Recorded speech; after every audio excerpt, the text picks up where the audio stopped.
Greetings and welcome to SmartWatch Ticks. It's prototype time. You are looking at the ZGPAX S99C.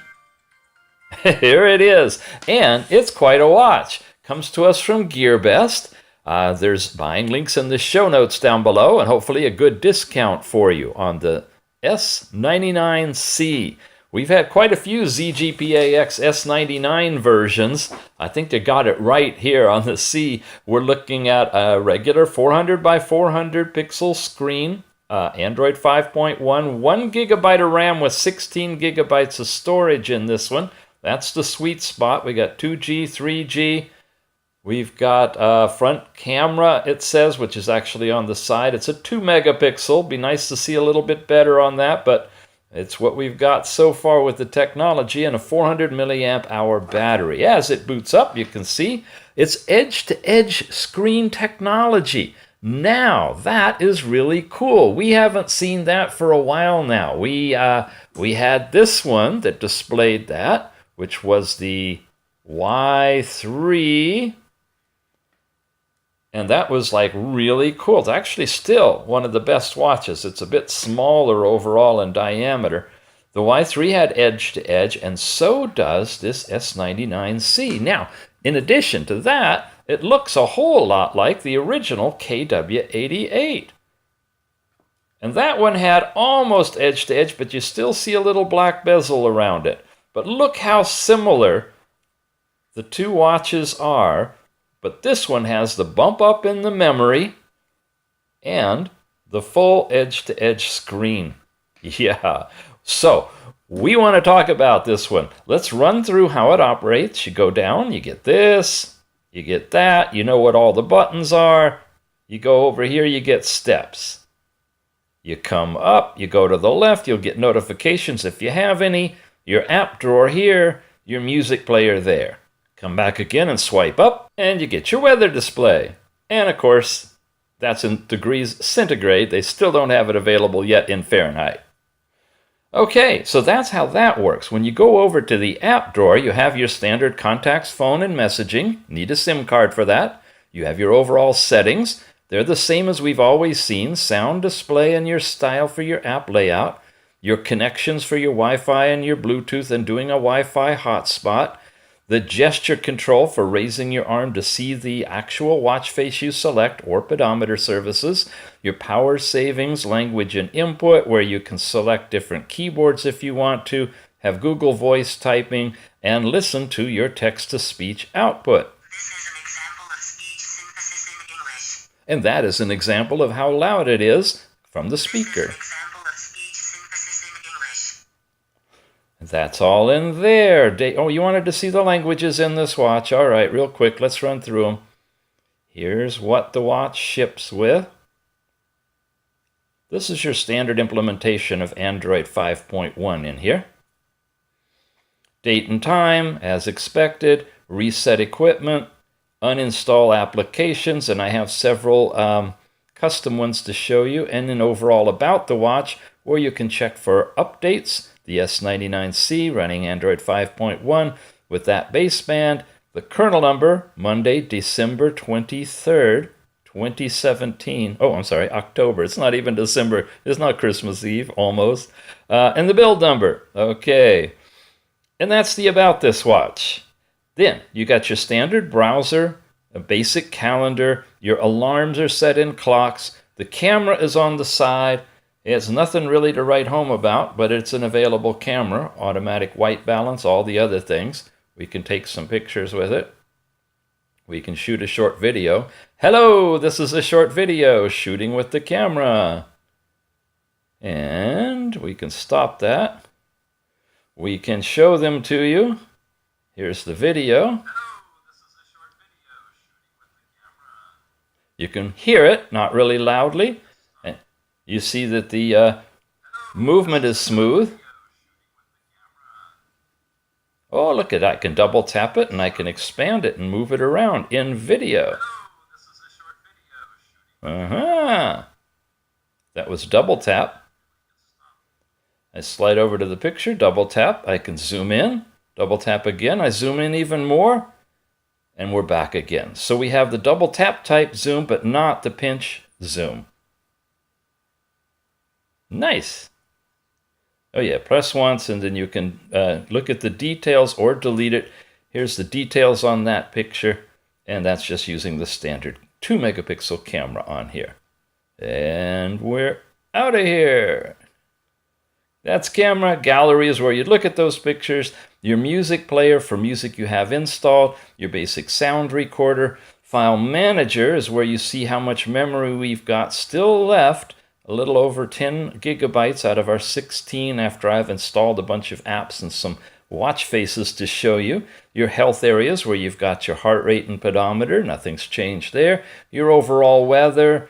A voice search for your Google voice search capability and the Play Store, access to the full Google Play Store for downloading apps. Your Google Maps is supported. This is where you connect your phone with this QR code that'll allow you to download the WII Watch app, standard tethering app for all of our Android watches these days. Not very good, mind you. Display brightness is something that I install where I can get this little slide control to make it brighter or dimmer. I usually move it over to the side, but this is first installation. And I need to turn it on to gain access to the use of it. And then I would come down here normally to our overall settings area and change it from top center to right center. And here now I have the ability to adjust the brightness to fit the camera for our recording. Remote capture, if I'm tethered, lets me take a picture using this as a selfie button. The music control here is for the remote control of music on your phone. Find my device, obvious, and then you can switch platforms between Android and iOS depending on which watch you have. There. Now, in terms of the installed apps for checking the watch out, we go into here with the ADA 64 to show you that I got 1 gigabyte of RAM, and that's what our storage complement is. Here is the processor information, and then a few other things like the screen, 400 by 400 and so forth. When we get into the Antutu Benchmark, we find that I've already run that for you. It comes up with 20,657 right in there. That's just about what we get, between 20,000 21,000 when we're running a quad-core processor with at least 1 gigabyte of RAM.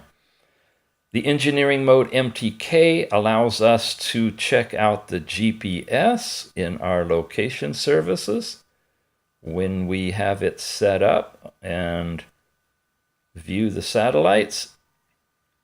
I think we have to press and hold and make this small so I can see the whole thing. Go into GPS and turn it on, then come back into view, and it'll gather your satellites. So you download the app, engineering mode MTK shortcut, and you'll get into this display. We're not getting any recognition really of the satellites and the strength of them yet because we're indoors. I took this outdoors. It captures the satellites instantly. They all lock in. We've got good solid GPS, just to show you how that works on here. And you can expand it easily by that. Oh, look at that. We're getting it indoors. That's very rare. We're getting a hookup through the camera, through the ceiling, to the sky with our satellites. That, we lost them again. It's edgy indoors. That's true of all of these watches. But this is actually better than many because you're actually getting some connection there. The settings search, I highly recommend you download that. There's a lot of things you can do with it, especially going into accessibility, down to magnification gestures and turning that on, which allows you now to triple tap and move your finger around to be able to read the tiny print that shows up on this 400 by 400 screen. That's the only problem with a high-res screen. The words are usually scaled way down on the app, but with that on, you're in business, and that's settings search. And that is all of the custom apps I've put in here just to show you how the watch works and all the stock apps that come with it. Okay, so in terms of the watch itself, I'm really happy with it. I like this one a lot. That's my IMEI number, and it's covered with tape. This is a prototype, so it's not in your final form. They're non-removable bands. You can see the cutouts for them here. It's that stretchy TPU stuff. And like I said, compared to the KW88, I mean, look at these things. It's like a complete knockoff. This is Kingware, and this is ZGPAX. This is one of the most popular watches ever sold. It has that silly twist to get a digital display. If you do a firmware update on this, you'll get the proper twist to see the whole display. But nonetheless, it's like a much lower end watch now that it's been out 2 or 3 years. But if you like the KW88, there's no reason why you shouldn't be able to go for the brand new ZGPAX, the S99C. Really? Don't they look identical? Amazing. Okay, wanted to show you a couple of things before we head out of here in the watch face category. The stock watch faces look like this. There's this what used to be a custom face that now has been adopted by a few of the companies to be a stock face. Here's another one. Brighten that up a little bit for you. Come up here. There's another one. Again, we've got the edge-to-edge screen technology in here too. That's definitely an enhancement over the KW88 that had the little black barrier around the edge. And you've got the same bezel. And you've got a lot more memory available. And you've got the faster processor. And you got a screaming Antutu report. I mean, this is, if you like the KW88, we're finally here. Whoops, somehow I went into the magnification thing. Oh, you know what? That watch face isn't working. You see how it kicked us out of there into the last app that we ran. It's a prototype. What can I say? We'll keep moving. These are stock watch faces that may or may not be installed on yours when you get it. And another one. I'm goosey about touching them now because I know some of them might not work. Okay, here's one that pretty much shows that edge to edge, doesn't it? Look at that. You haven't seen it on yet, have you? There. Slick. Yep. This is jumping up there as one of my Android watches of choice. No, it does not yet, as far as I can tell, support the fancy Bluetooth calling app that everybody wants so that you can tether to your phone and make calls through your watch. It turns a regular Android standalone watch into a dual mode watch. It probably is coming, but it's not in the prototype. So I have to check that out. Now, we have a new watch developer asked me, what does this look like? His first attempt at a watch face. What does it look like on a 400 by 400 screen? And are all the parts moving and everything doing what it's supposed to do? Well, I don't know what it's actually supposed to do, so I'm showing it to you so you can refine it and modify it. When he releases it officially, we'll hopefully have a link for you that you can go and download this, and I presume a lot more of his creations. We'll also tell you who he is. This one is from Alrod. He's designed a very odd and unique and interesting way of doing the hands for the watch. The hour and minute hand are these little bumps, and you can see the second hand going around. And one of the reasons I'm showing you this one is because I wanted you to see what that one looks like on this watch. Remember the wait time i6 with the 24 number bezel? I mean, that's the bezel, folks. And there's nothing that looks good against that bezel, except this one. There's Alrod's watch face that he's we put it against this one, and by golly, it actually makes it a palatable looking watch, doesn't it? So there's the i6 with a specialized watch face. Look how huge this thing is. That's yeah, that's a big watch.